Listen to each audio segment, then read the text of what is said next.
Sharing the number 10 spot on our top 10 weather events of 2022 was not one, but two significant derechos. Now, new for 2022, the Storm Prediction Center updated the requirements for a storm complex to be classified as a derecho.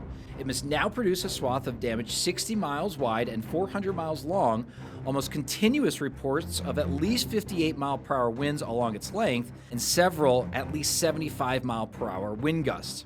In mid-June, a developing storm system began spitting out softball-sized hail across the high plains, and by the 13th, it moved into a humid, unstable air mass in the upper Midwest. The unique combination of upper-level energy and instability allowed storms to grow into an intense line that would eventually travel hundreds of miles. Now, the first reports came out of southeast Wisconsin that afternoon. A short time later, Chicago was under a tornado warning. A vicious supercell caused an 84-mile-per-hour wind gust at O'Hare Airport and littered the windy city with debris. Now, this was just the beginning. The full force of the derecho moved across Lake Michigan, then into Fort Wayne, Indiana later that night, recording a gust of 98 miles per hour at the airport. 90-mile-per-hour winds brought down thousands of trees. Relentless winds continued into the 14th before the entire complex finally weakened. Just a few weeks later, a second derecho set its sights on the northern plains. Mother Nature brought her own fireworks to Montana on July 4th with erupting, severe-warned supercells. By the morning of the 5th, the storms grew into South Dakota as a fast-moving wall of wind.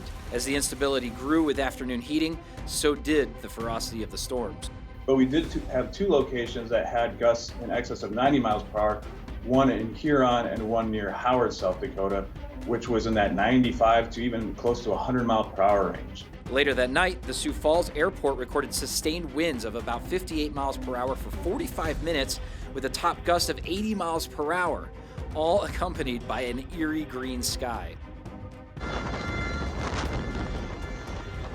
Even though the derecho began to weaken, significant severe winds pushed through Iowa deep into that night. The same complex had been responsible for hundreds of severe reports during a 24-hour period. As for Iowa, it was the fourth derecho to impact the state in just the last 2 years. To learn more about derechos, check us out on WeatherNationTV.com. For Weather Nation, I'm Dave Holder.